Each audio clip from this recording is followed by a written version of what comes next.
Ya estoy viendo mal. Deuteronomio capítulo 1 del 9 al 18. Sí, estoy adelantado. Capítulo 1, desde el versículo 9 al 18. Dice la palabra del Señor así. Voy a leerles en esta versión, la nueva versión internacional. Dice: en aquel tiempo les dije, está hablando Moisés, yo solo no puedo con todos ustedes. El Señor su Dios los ha hecho tan numerosos que hoy son ustedes tantos como las estrellas del cielo. Que el Señor, el Dios de sus antepasados, los multiplique 1000 veces más y los bendiga tal como lo prometió. ¿Cómo puedo seguir ocupándome de todos los problemas, las cargas y los pleitos de ustedes? Escojan de cada una de sus tribus a hombres sabios, inteligentes y experimentados, para que sean jefes. Ustedes me respondieron: tu plan de acción nos parece excelente. Así que tomé a los líderes de sus tribus, hombres sabios y experimentados, y les di autoridad sobre ustedes. Los puse como jefes de grupos de 1000, de 100, de 50 y de 10, y como funcionarios de las tribus. Además, en aquel tiempo les di a sus jueces la siguiente orden: atiendan todos los litigios entre sus hermanos y juzguen con imparcialidad tanto a los israelitas como a los extranjeros. No sean parciales en el juicio, consideren de igual manera la causa de los débiles y la de los poderosos. No se dejen intimidar por nadie, porque el juicio es de Dios. Los casos que no sean capaces de resolver, tráiganmelos, que yo los atenderé. Fue en aquel tiempo cuando yo les ordené todo lo que ustedes debían hacer. Bueno, este pasaje es un pasaje que está en ese contexto de todo el proceso que tuvo el pueblo de Israel en el irse consolidando, constituyendo como una nación. Y aquí hay algunos aspectos de este tema que venimos trabajando, que tiene que ver con toda mejor la visión de lo que es la cosmovisión bíblica. Entendiendo lo que hemos estado compartiendo desde hace algunos días, y es que nosotros estamos llamados como pueblo de Dios, como iglesia, estamos llamados a influenciar. Y estamos llamados a influenciar en todas las esferas donde Dios nos ha permitido estar. Llámese la familia, llámese la educación, llámese en los medios de comunicación, llámese en las artes, etcétera, etcétera, incluyendo la esfera de gobierno o la política, como se le conoce popularmente.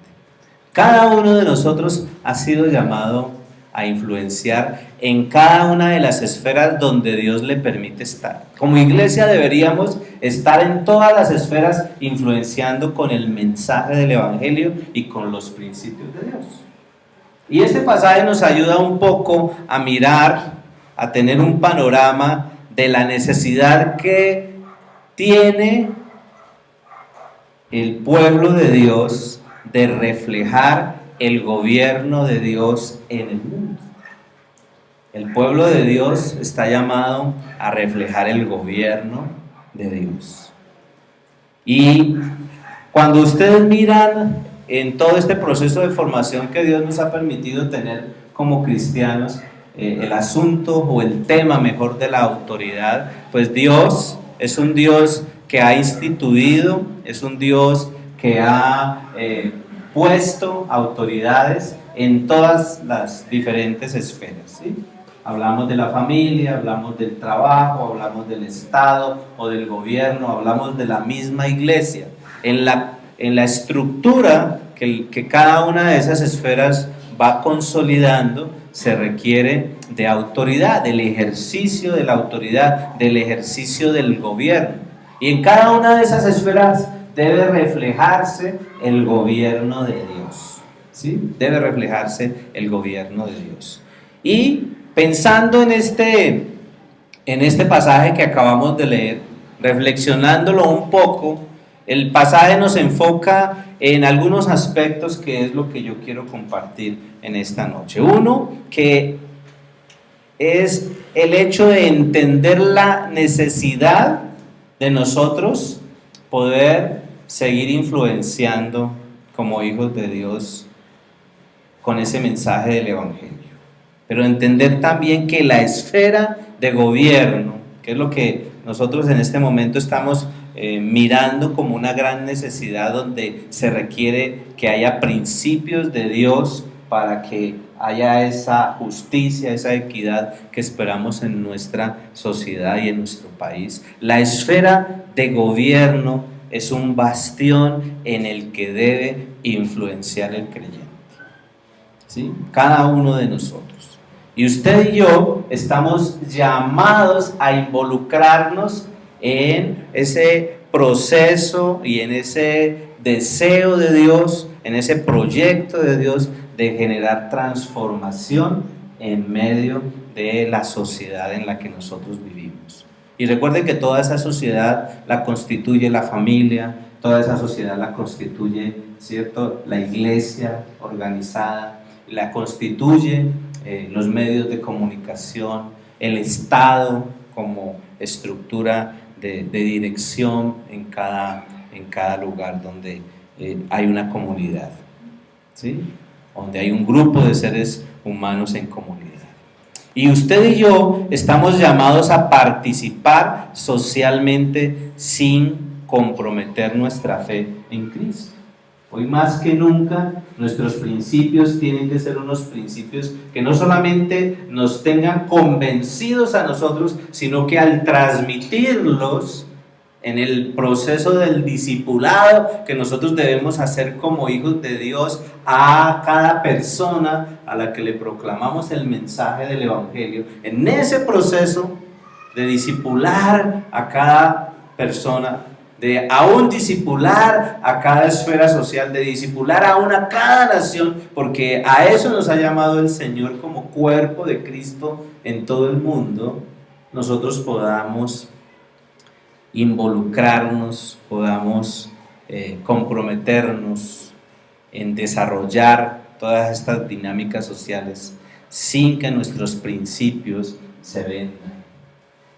Y eso requiere gente con un perfil muy particular, ¿cierto? Requiere un liderazgo con un perfil muy particular. Entonces, nuestro liderazgo espiritual debe estar influenciando en esos ambientes seculares. Hay una gran necesidad en eso, el liderazgo. Ahora, ese liderazgo tiene que estar formado, ese liderazgo tiene que estar implementado, ¿sí? Todos estamos llamados a irnos formando, implementando en diferentes áreas para poder servir de una manera mucho más efectiva. Entonces, en esta reflexión y mirando este pasaje que nos presenta la forma como Moisés le recuerda al pueblo de Israel lo que en su inicio, en el proceso de irse organizando, él les había colocado allí unas pautas que era importante que consideraran y por qué se había hecho esa organización, por qué se había hecho esa delegación, por qué se había generado esas recomendaciones allí. Pero lo otro que tenemos que tener en cuenta también es que la esfera de gobierno es el ambiente en donde deben primar los fundamentos bíblicos que propician ese sano gobierno que nosotros anhelamos tener o experimentar de parte del liderazgo que ha asumido esa responsabilidad. Y por eso estamos llamados a difundir ese mensaje de salvación, pero también de justicia social, de justicia política, ¿sí? Un mensaje de justicia, porque son los parámetros y los principios de Dios los que deben primar en el relacionamiento que debe haber entre nosotros como seres humanos dentro de una sociedad. Ahora entender que los principios bíblicos para gobernar tienen un propósito. Todos esos principios que encontramos en la Biblia, todos estos parámetros que se han establecido en los liderazgos seculares también, tienen que desarrollar una visión desde la concepción de los hijos de Dios, desde la concepción de la palabra de Dios. Y el propósito es desarrollar nuestro sacerdocio, porque como creyentes cada uno de nosotros está llamado a ser un sacerdote, ¿sí? Un intercesor, pero también el hecho de que cada uno de nosotros debe cumplir el propósito que Dios le ha dado. ¿Dónde? En su familia. ¿Dónde más? En el ambiente laboral donde está, en la comunidad donde vive, en el entorno donde está. ¿Sí? Hay unos parámetros muy definidos que se van generando en el ir construyendo comunidad, sociedad. Y tienen que ser sanos, tienen que ser equilibrados, tienen que ser justos, que no beneficien solamente a algunos, sino que beneficien a todos por igual. ¿Sí? Y eso es lo que anhelamos nosotros: justicia, equidad, igualdad, pero también responsabilidad, compromiso, ¿sí? Porque el equilibrio, la balanza, tiene que equilibrarse de esa manera. Y nosotros, cuando vemos los principios bíblicos que son fundamentales para gobernar según el modelo de Dios, pues esos principios y esa carga ministerial, como nos enseña el pasaje, debe ser compartida. Todos debemos participar. No podemos ser simplemente observadores, debemos ser actores también. ¿Sí? Debemos ser actores. Muchos de nosotros nos negamos a esa participación. Aún somos muy reacios a la participación. Y tener en cuenta que las soluciones a los problemas, a las cargas y a los pleitos que se generan en esa relación que se da en medio de la comunidad deben ser justas. ¿Sí? Tienen que ser acciones justas. Eso nos plantea también el pasaje que estamos leyendo. Y lo otro es que el ejercicio del liderazgo debe ser mucho más eficaz. Ahí se ve la importancia de la organización. Si lo están analizando, vemos la importancia de la organización. Y el ejercicio mismo del liderazgo, el liderazgo tiene que ser mucho más eficaz. Por eso, el propósito básico del ejercicio del gobierno, o sea, de ejercitar la autoridad delegada que hemos recibido de Dios en diferentes roles o en diferentes esferas, es el servicio. Estamos llamados a servir en cada rol. Por eso a las personas que asumen una alcaldía, una gobernación, un concejal, un diputado, un presidente en un país, él es un ¿qué? Servidor público. Así se lo define, ¿cierto? Un servidor público. O sea que él está representándonos a nosotros en el liderazgo que ha asumido, representándonos, y tiene que hacerlo dentro de unos parámetros adecuados para que el ejercicio de su liderazgo, de su influencia, de su servicio sea el correcto. Y si usted y yo, como ciudadanos y como hijos de Dios, como cristianos, no involucramos nuestra vida en todas estas esferas, pues entonces no vamos a ser tan conscientes de la forma como se hace ese ejercicio de la autoridad. Y después vamos a estar agobiados, vamos a estar criticando, vamos a estar oprimidos porque no participamos. Y sobre todo en un país donde tenemos la bendición de vivir en un sistema de gobierno que es democrático, que aún todavía es democrático, ¿sí? Que no es el mejor, pero que nos da ciertas libertades para nosotros poder vivir la vida que Dios nos ha dado, ¿sí?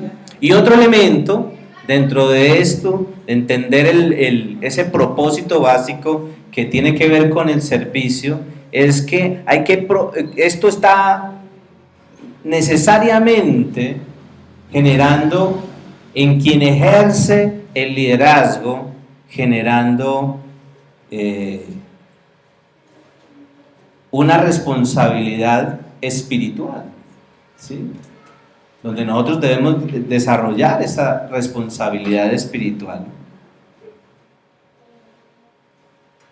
Y lo que nosotros proporcionemos en el ejercicio del liderazgo tiene que ser de una fuente fiel, ¿sí? Que esa fuente nos permita tener los parámetros correctos de justicia. ¿Y cuál es la fuente fiel? Pues la palabra de Dios, ¿sí? Entonces está la palabra del Señor, ¿sí? Y esto nos lleva a tener entonces una adecuada organización para atender las necesidades de las personas.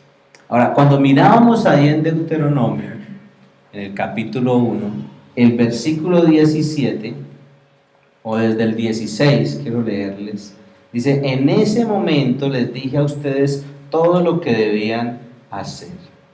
A los jueces les dije que fueran justos con todos por igual, sin importar que fueran pobres o ricos, israelitas o extranjeros, y sin tener miedo de nada ni de nadie, pues Dios respaldaría sus decisiones. También les dije que cuando algún caso les fuera muy difícil, me lo pasarán a mí para que yo lo juzgara, ¿sí?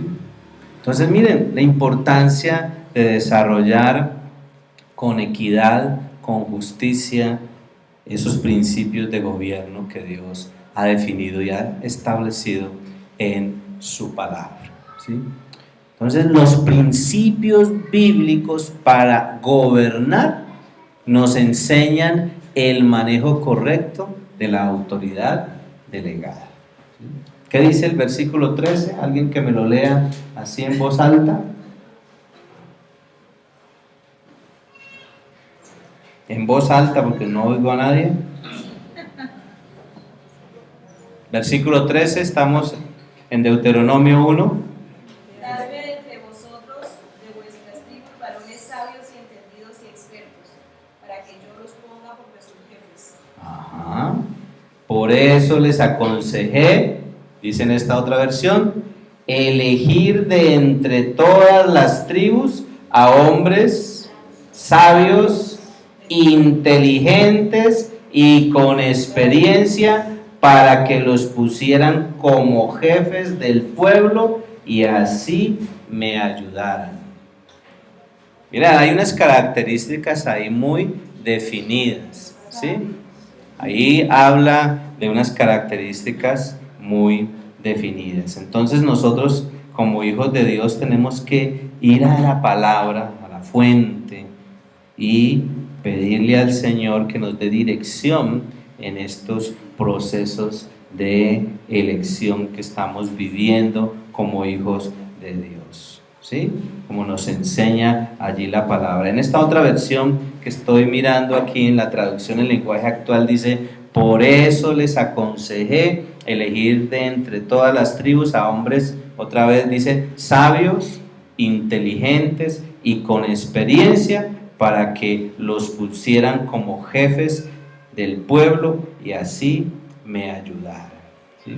Es una recomendación, es una motivación que hace el Señor a través de Moisés al pueblo para generar una organización sana y el ejercicio del liderazgo, de la autoridad delegada de una manera correcta. Entonces, algo que nos enseña esto en el reflexionar la palabra de Dios en estos pasajes es que Dios a nosotros nos dio el derecho, pero también la autoridad para escoger, ¿sí? Usted y yo tenemos derecho de escoger. también tenemos la autoridad para escoger. ¿Sí? Y vuelvo y recalco lo que dice allí el versículo 13. Por eso les aconsejé elegir de entre todas las tribus a hombres sabios, inteligentes y con experiencia. ¿Sí? ¿Qué dice? Sabios y experimentados. Sabios y experimentados. Ahora, Dios, y es lo que yo aprendía de esto, en el reflexionar de estos pasajes que estamos proponiendo ahí en esta lectura, es que nunca impone su voluntad. Porque la forma como lo expresa Moisés allí, les aconsejé, ¿cierto? Es una forma muy interesante como lo expresa allí. Dice, les aconsejé, ¿sí? Les sugerí, en otras palabras, les recomendé, ¿sí? Entonces Dios nunca impone su voluntad. Dios nos concede entonces a cada uno de nosotros como pueblo autoridad para gobernar. Usted y yo tenemos esa autoridad de parte de Dios como pueblo para gobernar.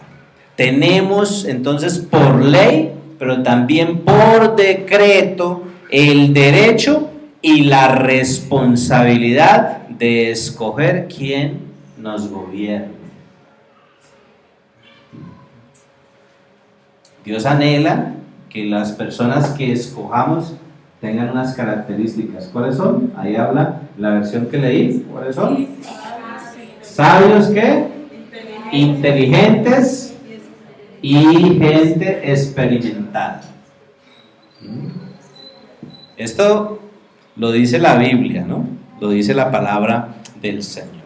Ahora, otro detalle de todo este ejercicio reflexivo en la palabra del Señor es que Dios respeta la decisión de como pueblo, que como pueblo tomemos sobre quién debe gobernarnos. Dios la respeta.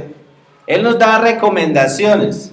Dios nos dice, no se desvíen ni a derecha ni a izquierda. Por allá hay un pasaje en donde dice, no se desvíe ni a derecha ni a izquierda. Ya usted tiene que tomar la decisión de seguir el camino que Dios le ha definido. Ahora, si usted se desvía a derecha o a izquierda, ¿eso es responsabilidad de Dios o de usted? Dígale al que está ahí a su lado, dígale, ¿de quién es responsabilidad? A ver, tóquelo. De pronto se nos están durmiendo, ¿cierto? Entonces, es responsabilidad de nosotros. Dios respeta la decisión que como pueblo tomemos sobre quién debe gobernarnos. ¿Sí? Ahora miren este otro pasaje en 1 Samuel 8, versículo 1 al 9. Cuando Samuel entró en años, puso a sus hijos como gobernadores de Israel, con sede en Berseba. El hijo mayor se llamaba Joel y el segundo Abías. Pero ninguno de los dos siguió el ejemplo de su padre, sino que ambos se dejaron guiar por la avaricia, aceptaron sobornos y pervirtiendo la justicia. Por eso se reunieron los ancianos de Israel y fueron a Ramat para hablar con Samuel y le dijeron, tú has envejecido ya y tus hijos no siguen tu ejemplo. Mejor danos un rey que nos gobierne, como lo tienen todas las naciones. Cuando le dijeron que querían tener un rey, Samuel se disgustó.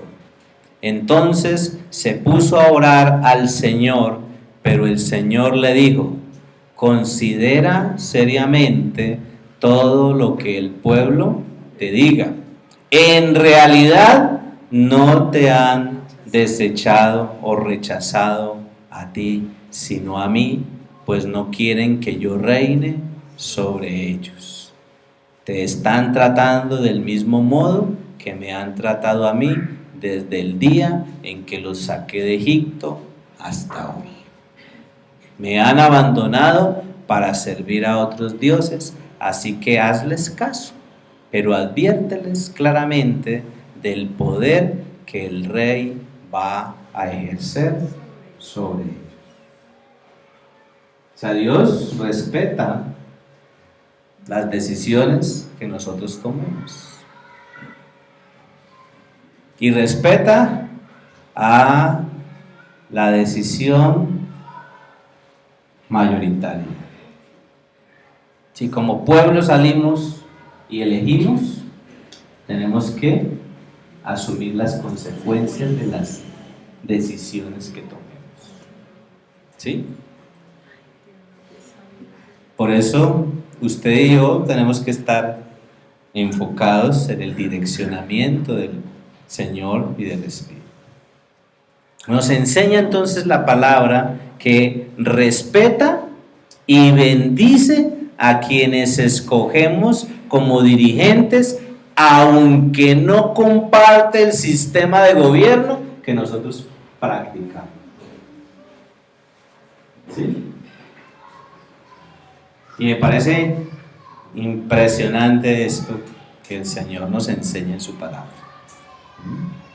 Él respeta. Y aún si nosotros decimos, vamos a elegir a X o Y gana X, porque nosotros decidimos la mayoría, Dios respeta eso. Pero no solamente eso, sino que va a bendecir a esa persona. Porque como en el conducto de autoridad y de delegación y ejercicio de autoridad, ¿sí?, nosotros hemos entregado responsabilidad. Hay una experiencia que vemos en la Biblia que es respecto a David. David fue llamado, escogido por Dios para ser rey. Y Dios le dijo, antes de que fuera rey, que iba a ser rey. ¿Sí? Pero Dios no, óigame bien, Dios no le quitó el reinado a Saúl a la fuerza. ¿Sí? Dios dejó que viviera su proceso. Cuando Saúl fallece, muere, entonces queda como el camino libre para que David pueda empezar su proceso de gobierno y Dios cumplir su promesa. Pero aquí en esto, algo que vemos interesante es que David no asume su liderazgo hasta que el pueblo le pide que sea rey. Y en la Biblia nos lo muestra, ¿no? Dice ahí en 2 de Samuel 5, versículos 1 al 5, todas las tribus de Israel fueron a Hebrón para hablar con David. Le dijeron, su majestad y nosotros somos de la misma sangre. Ya desde antes, cuando Saúl era nuestro rey, usted dirigía a Israel en sus campañas. El Señor le dijo a su majestad, tú guiarás a mi pueblo Israel y lo gobernarás. Así pues, todos los ancianos de Israel fueron a Hebrón para hablar con el rey David, y allí el rey hizo un pacto con ellos en presencia del Señor. Después de eso, ungieron a David para que fuera rey sobre Israel. David tenía 30 años cuando comenzó a reinar y reinó 40 años. Durante 7 años y 6 meses fue rey de Judá en Hebrón. Luego reinó en Jerusalén sobre todo Israel y Judá durante 33 años. ¿Sí? Y vemos entonces allí también un elemento interesante. Aunque ya Dios había dicho que él iba a ser, o mejor, ya había sido David ungido como rey de Israel, él no asume su liderazgo hasta que el pueblo le pide que sea rey. ¿Nos está direccionando el Señor?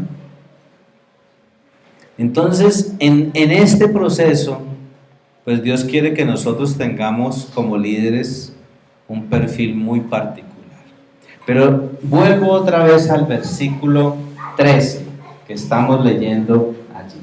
Por eso les aconsejé elegir de entre todas las tribus a hombres sabios, inteligentes y con experiencia, para que los pusieran como jefes del pueblo y así me ayudaran.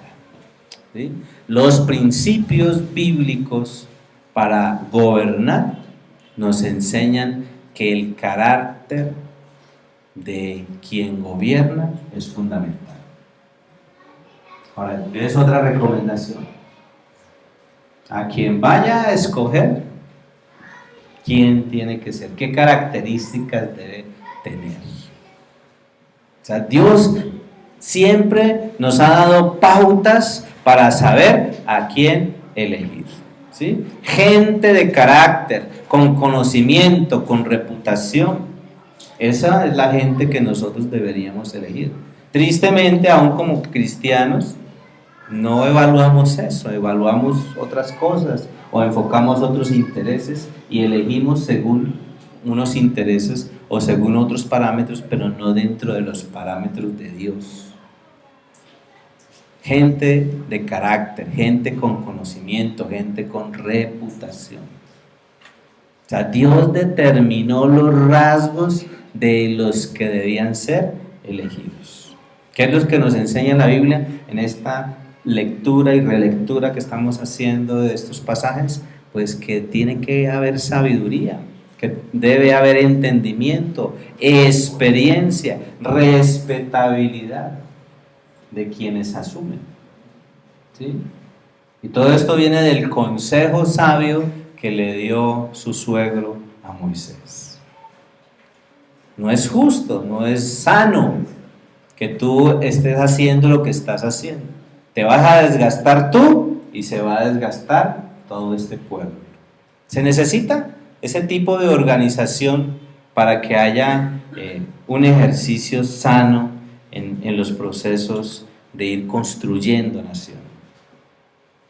Pero todos estos elementos también nos sirven a nosotros como hijos de Dios, que nos enseñan muchas cosas.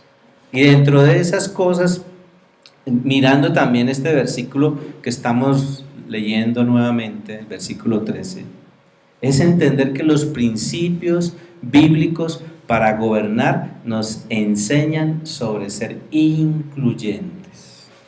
¿Sí? ¿Qué es lo que nos dice ahí el versículo? Que tiene que haber representación de cada tribu. De cada tribu debería haber representación. O sea, esto muestra una medida de justicia con equidad. Si hay gente de un lugar determinado, o todos los dirigentes mejor fueran de un solo lugar, ¿qué pasaría? Pues todo el mundo se inclina a favorecer su región, ¿cierto? Por eso tiene que haber equilibrio. Esto le llaman equilibrio de poderes, ¿no? También, ¿sí? Y uno ve, por ejemplo, nosotros somos muy regionalistas, ¿no? La gente del Cauca, el caucano, la gente nariñense, los antioqueños, yo soy antioqueño, y cada región defiende lo suyo. ¿O no? Uno está en familia y de pronto se presenta una situación con gente foránea que es diferente a la familia y hay un momento de conflicto. ¿Qué es lo que surge? La sangre, ¿cierto? La familia inmediatamente, ¿no? ¿Sí? La familia, inmediatamente, ¿no? Yo me acuerdo que una vez Paulita nos contaba de un hermano, ¿era? ¿Sí? Y la estaban golpeando y ella bien bajita, chiquitica, y saltó como león, ¿cierto? A defender a su hermano. ¿Sí? ¿Por qué? Porque siempre nosotros nos enfocamos en lo nuestro, ¿no? Pero aquí hay una recomendación. ¿Sí? Y otro elemento es no tolerar las imposiciones, porque cuando hay mayoría de un lado, pues esos son los que van a decir, hagamos esto, y los demás, no, hagamos esto, y vamos a votar, y como hay mayoría de un lado, entonces gana de la mayoría de un solo lado. Por eso debe haber justicia con equidad. ¿Sí? Justicia con equidad. Por eso nosotros necesitamos representación. Porque si no hay ninguno de los nuestros en las diferentes entes de gobierno, por los que son contrarios a nosotros, antagonistas a nosotros, pues nos van a tirar. ¿Sí? Si uno está dormido, seguro que hasta lo peluquean, ¿cierto? Lo trasquilan y no se da cuenta. Y eso nos está pasando. ¿Sí? Eso nos está pasando a nosotros como pueblo. Entonces, los principios bíblicos para gobernar nos enseñan sobre la importancia del consenso. Si usted sigue leyendo allí, el versículo 14, ustedes estuvieron de acuerdo con esta idea. Y Moisés les dice, ustedes estuvieron de acuerdo con esta idea. ¿Sí? Por eso me gustó mucho un audio que mandaron en estos días en medio de toda esta cantidad de videos y de audios que han estado mandando, ¿cierto? Creo que fue el pastor de Casa sobre la Roca, ¿no? No es ni Gaviria, ni Betancourt, ni Santos, porque a todos les hemos dicho que son malos, ¿no? Los malos somos nosotros que no supimos elegir gente que nos represente de la manera correcta como nos debe representar y estar ahí en la jugada. ¿Sí? Estar en la jugada. Hay personas que tienen formación. A mí cada rato me llaman pastores y me dicen, pastor, en estos procesos que estamos teniendo con alcaldía, con gobernación, en los consejos, en las asambleas, en lo que nos llaman a nosotros como cristianos, pilas con esto, ponga cuidado en esto, porque hay muchos intereses, hay mucho egoísmo. La gente sin Dios busca el beneficio de ellos. ¿Y qué de nosotros? ¿Sí? Ustedes oyeron ahí unos audios que mandé hace días de unas iglesias que cerraron. Las cerraron de una. ¿Por qué? Por usar sonido. Ahora uno tiene que ser cuidadoso, ¿no? Uno con el sonido, y cuando está bien chévere y está emocionante y animosa la alabanza, la adoración, pues uno se emociona y le sube, ¿cierto? Para oír que se oye, ¿cierto? Y aquí hay un montón de gente, ¿no? Y la gente de los vecinos dice, uy, hay un montón de gente porque oye duro esa vaina, ¿sí?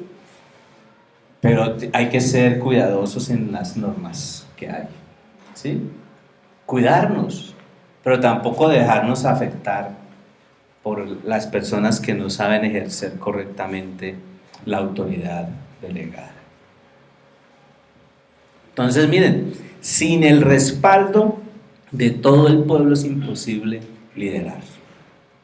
Se requiere de la participación de todos. Aún nosotros como cristianos somos una fuerza muy grande, pero somos el mayor número de abstencionistas, porque no queremos participar, ¿sí? No queremos, no participamos, tenemos formación y no nos involucramos en los procesos. No lideramos y hemos sido llamados a eso. Entonces, entender lo que nos enseña en cada uno de estos aspectos la palabra. El consenso es el que rompe con la incredulidad y con el temor. De llegar a acuerdos, de poder llegar a los acuerdos. Y tiene que ver con toda la dinámica ministerial, social también. ¿Sí? Todo el tiempo mantenemos promocionando la dinámica ministerial, ¿o no? ¿Queremos ganarnos al mundo para Cristo? Sí. Bueno, como 5, ¿sí? ¿Queremos ganarnos el mundo para Cristo? Sí. Bueno, ¿Y entonces por qué no lo hacemos? Porque decimos sí y a la hora de la llamada, esta es la hora que todavía no se me ha inscrito ninguno para la semana de proclamación. Mandé una encuesta y ¿saben cuántas personas de todas las sedes han respondido a la encuesta? ¿Saben cuántas? ¿Saben cuántas personas han respondido a la encuesta? ¿Cuántas? Una. Entonces requiere compromiso de nuestra parte en todo lo que tiene que ver con la vida espiritual. Y lo otro es que la falta de consenso va a generar fracaso. Si no, lea ya en su casa Mateo 12:25. ¿Sí? Y bueno, todo esto que nos enseña la palabra del Señor es muy importante para que nosotros miremos la necesidad de nuestra responsable participación en lo que Dios nos llama a hacer como hijos de Dios. Miren lo que nos dice Números 14. Voy a llegar hasta aquí porque se nos está terminando el tiempo. Números 14 del 1 al 14. Aquella noche toda la comunidad israelita se puso a gritar y a llorar. En sus murmuraciones contra Moisés y Aarón, la comunidad decía: ¿cómo quisiéramos haber muerto en Egipto? Más nos valdría morir en este desierto. ¿Para qué nos ha traído el Señor a esta tierra? Para morir atravesados por la espada y que nuestras esposas y nuestros niños se conviertan en botín de guerra. ¿No sería mejor que volviéramos a Egipto? Y unos y otros se decían: escojamos un cabecilla que nos lleve a Egipto. Entonces Moisés y Aarón cayeron rostro en tierra ante la comunidad, ante toda la comunidad israelita. Allí estaba también Josué, hijo de Nun, y Caleb, hijo de Jefone, los cuales habían participado en la exploración de la tierra. Ambos se rasgaron las vestiduras en señal de duelo y le dijeron a toda la comunidad israelita: la tierra, óigame bien, la tierra que recorrimos y exploramos es increíblemente buena. Si el Señor se agrada de nosotros, nos hará entrar en ella. Nos va a dar una tierra donde abunde la leche y la miel. Así que no se rebelen contra el Señor, ni tengan miedo de la gente que habita en esa tierra. Ya son pan comido. No tienen quien los proteja, porque el Señor está de parte nuestra. Así que no les tengan miedo. Pero como toda la comunidad hablaba de apedrearlos, la gloria del Señor se manifestó en la tienda frente a todos los israelitas. Entonces el Señor le dijo a Moisés: ¿hasta cuándo esta gente me seguirá menospreciando? ¿Hasta cuándo se negarán a creer en mí a pesar de todas las maravillas que he hecho entre ellos? Voy a enviarles una plaga que los destruya, pero de ti haré un pueblo más grande y fuerte que ellos. Pero miren el amor de un líder hacia este pueblo. Moisés le argumentó al Señor: recuerda que fuiste tú quien con tu poder sacaste de Egipto a este pueblo. Cuando los egipcios se enteren de lo ocurrido, se lo contarán a los habitantes de este país, quienes ya saben que tú, Señor, estás en medio de este pueblo. También saben que a ti, Señor, se te ha visto cara a cara, que tu nube reposa sobre tu pueblo y que eres tú quien los guía de día con la columna de nube y de noche con la columna de fuego. Y es increíble este pasaje, ¿no? Pero ¿qué nos enseña este pasaje y otros que podríamos mirar y leer. Que los principios bíblicos para gobernar nos enseñan que deben haber jueces. ¿Deben haber qué? Jueces, ¿sí? Versículo 16, Deuteronomio 1. En ese momento les dije a ustedes todo lo que debían hacer. A los jueces les dije que fueran justos con todos por igual, sin importar que fueran pobres o ricos, israelitas o extranjeros, y sin tener miedo de nada ni de nadie, pues Dios respaldaría sus decisiones. Entonces, todo principio jurídico que encontramos en la Biblia es sólido. ¿Qué nos enseña esto? Que hay que juzgar imparcialmente, ¿sí? Que hay que juzgar sin favoritismo. Aún hay que permitir la apelación, la otra instancia, la importancia de los controles. Vemos aquí, ¿sí? El debido proceso, dicen los de derecho, ¿cierto? Pero lo que más me gusta de todo esto es lo que dice Proverbios 14, versículo 34. La justicia engrandece a la nación, mas el pecado es afrenta a las naciones. ¿Qué podríamos nosotros hacer ante lo que la palabra de Dios dice que debemos hacer? Pues obedecer. Primero, buscar su guía para que como hijos de Dios nosotros podamos elegir con sabiduría.